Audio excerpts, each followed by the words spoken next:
Hi, good Sunday morning. I'm getting ready to prepare and season the pork loin that I purchased on my last haul. And I cleaned it and put it on a platter for it to be seasoned.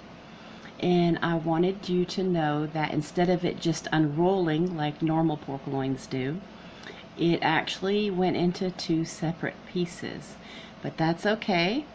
I'm going to season it, and I dry it off first with a paper towel, and then I put olive oil on it and put my seasonings, and I will show you what it looks like after I do that.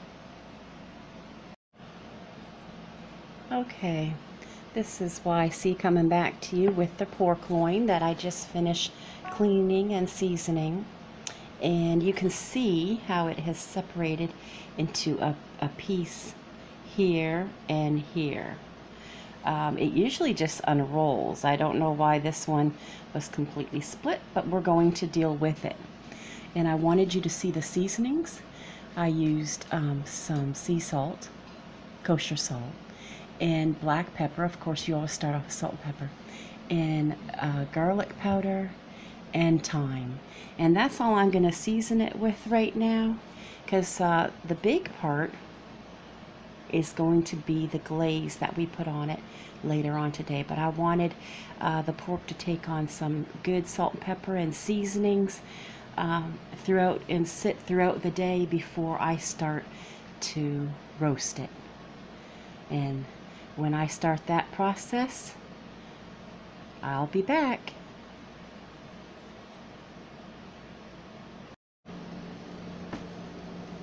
Okay. Our pork loin has been in the fridge for almost 6 hours now, and we're going to take it out in just a few minutes and bring it to room temperature so that we can start roasting it. But in the meantime, I'm going to make a lemon bread that you can have a piece of it with your dinner, or it can come after your dinner like a dessert. But we're going to make a lemon bread today while we're waiting on the pork loin to finish seasoning. Okay, and I have my butter and my eggs at room temperature. So we're going to start off with those. We have half a cup of butter, which as you know is 1 stick. And we're going to put in 2 eggs.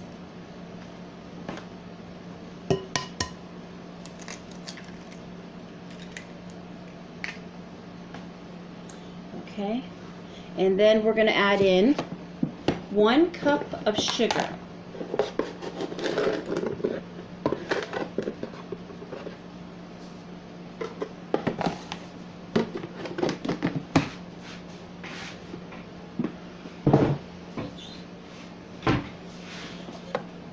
And I will get these all mixed up here. You can see them in my bowl.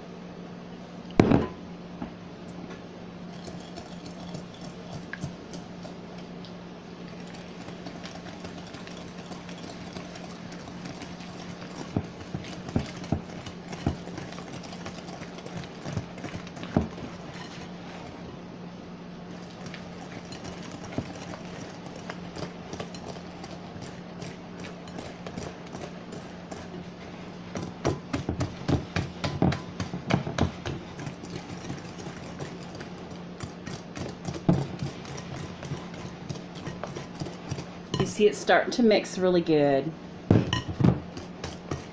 And you can melt your butter all the way if you want. I just brought mine to room temperature. And the only other liquid we're going to be adding is a half a cup of almond milk. So we can go ahead and add that at this time, since these are all liquid now anyway, with the butter and the eggs and everything. And of course, we're going to have some lemon juice.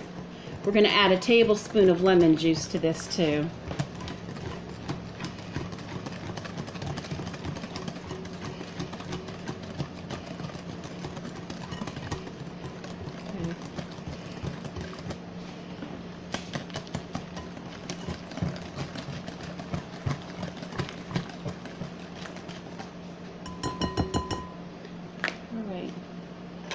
I will go ahead and I will get the lemon juice.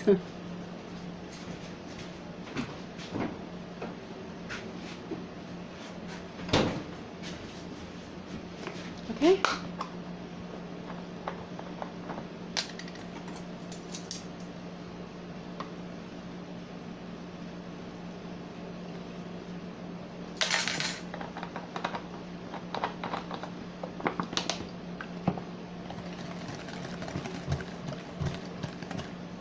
And this is a very quick bread to make.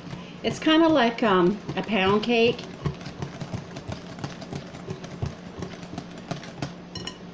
Okay.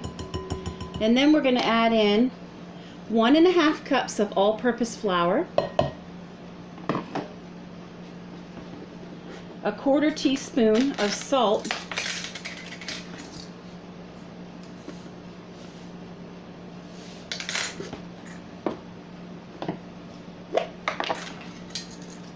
a teaspoon of baking powder,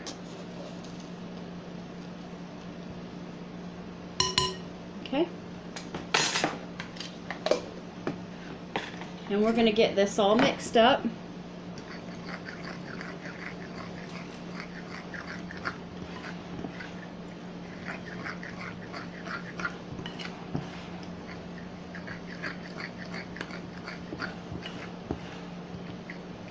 This is what it looks like so far.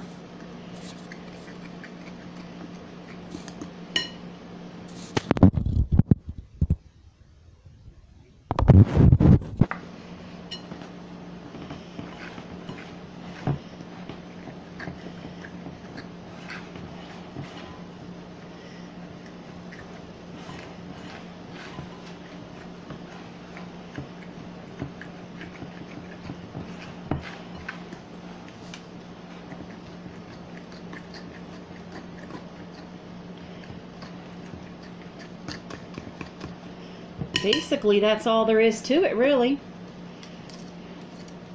It's that's I say, it's a quick, really quick type of pound cake, really. More than it is a bread, because there's so much sugar in it. Of course, it's going to be sweet, you know.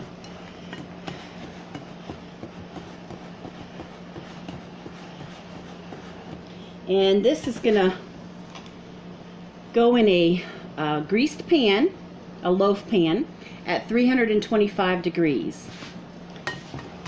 So I'm going to continue to make sure it's, you know, well blended. And I have beaters, I just don't. Sometimes I rather just put the work in it and save from getting them out. And it's a quick bread, so it doesn't need a lot of fuss.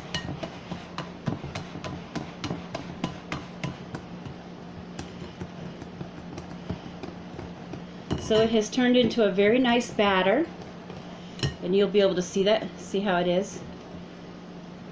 You can tell it's kind of thick now. It's a really nice batter. Okay, and I'm going to go ahead and pour this into my prepared pan. This is my loaf pan, and you can tell I sprayed it. Okay. And I'm going to use a spatula for this so that I can get every little bit. Okay.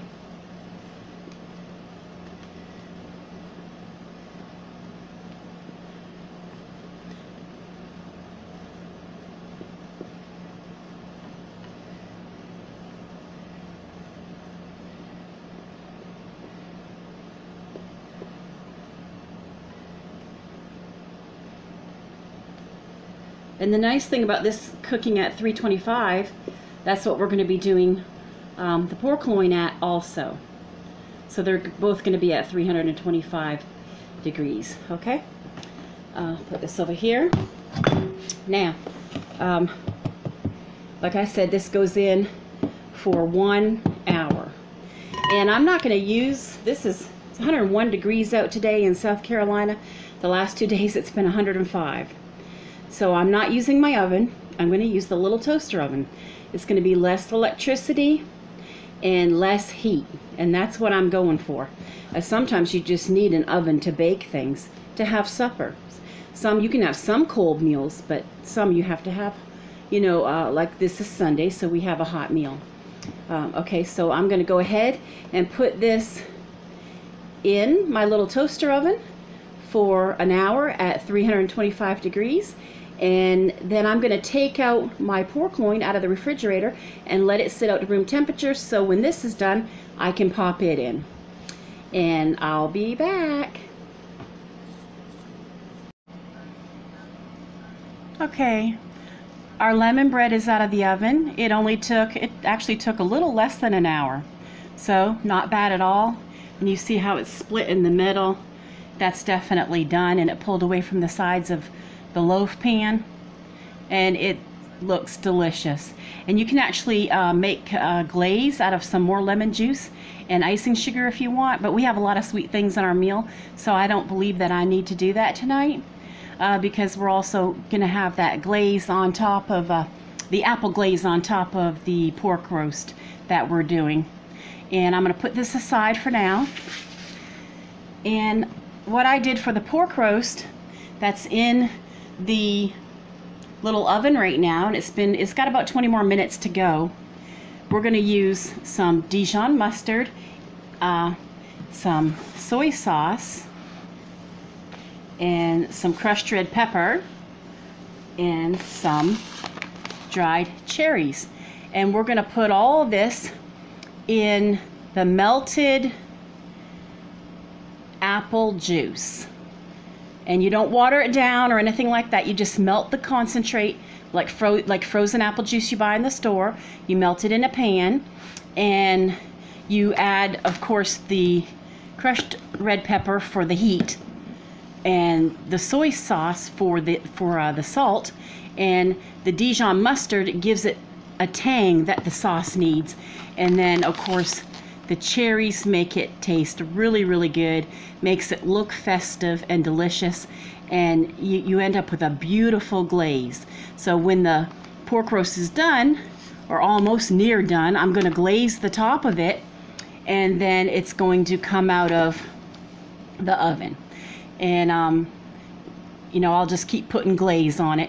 And of course I have foil underneath it on the pan and a rack, and the foil will save your, but glaze comes off of a pan real easy anyway, even if you didn't have foil. It just takes a little hot dishwater. So I will finish the pork roast, and I'm making my wild rice right now and corn to go with it, and I will show you the final product. Okay.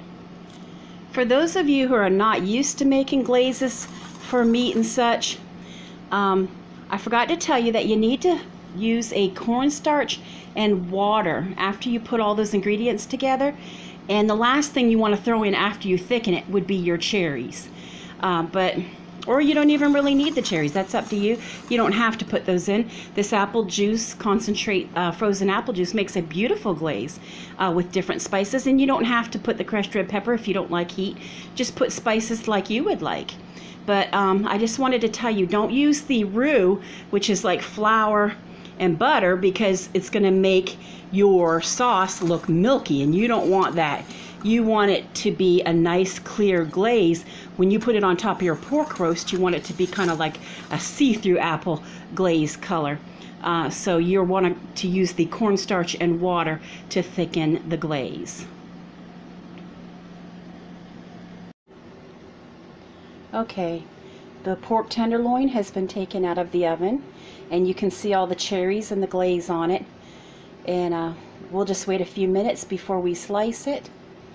And then that was the glaze. There's extra glaze in case someone wants some on their individual sliced pieces. And there's the wild rice and the corn. And that is supper tonight. And I hope you enjoy your supper tonight with your family. Bye.